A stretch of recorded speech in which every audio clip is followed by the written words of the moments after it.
In this video, we are going to learn how to weave in our ends. So our ends are just these tail ends of yarn here that are hanging off the fabric.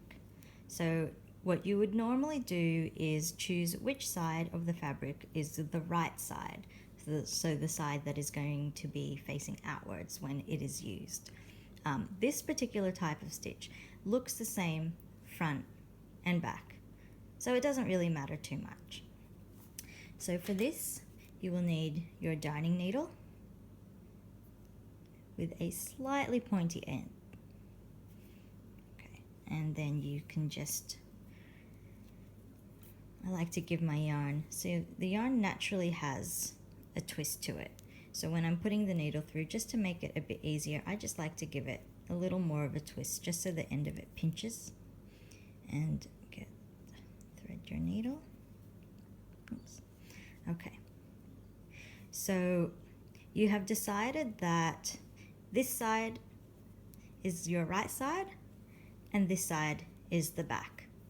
So with your darning needle, you are just going to weave this end in so that you can't see it anymore. There are a few different ways to do this. Some people just go across rows. I've seen a lot of people also go diagonally. In my opinion, as long as you're going back and forth a couple of times, then your yarn is going to be pretty secure and it's not going to fall out. So I'm just gonna, so you just want to insert your needle through a loop. So the best kind of practice is to push in between a yarn there. So let me show you what I mean here. So instead of going under a yarn to sew, you will actually be pushing your needle through, doesn't want to go, through there. And that just helps to make it a bit more secure and also to hide it so that it is not visible at all from the right hand side. Okay, so let us insert. Now that's not completely strict. If you go completely under a stitch, then that is fine too. It generally hides pretty well on the right hand side, but it is a good practice just to go in between there. So I'm just going to push through a stitch and another. And for this example, I will be working in a diagonal. So just shoving your way through, oops, a few stitches there, and pull that through. Oh, that's nearly falling out. Pull that through. Okay.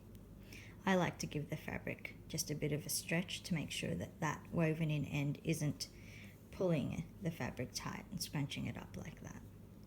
So just a little bit of a tug there, and then go back through. If you want to be extra secure, you can go back a little bit. So this is my part of my woven in end here. You can go back a little and go through your woven end as well, just to give it that extra bit of security so that it's not going to fall out. Okay, so you can do that a few times if you like. Go back and forth a few times. Usually one and then back in another direction is fine.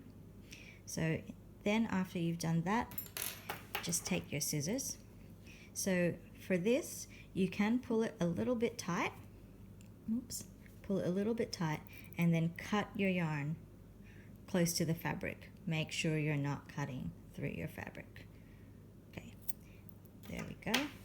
Now the reason that you have pulled it tight is then once you've cut that, you can stretch it back out again, and that end is hidden inside and you cannot see it at all from the right side. There you go. And of course you would do that to any ends that you have lying around.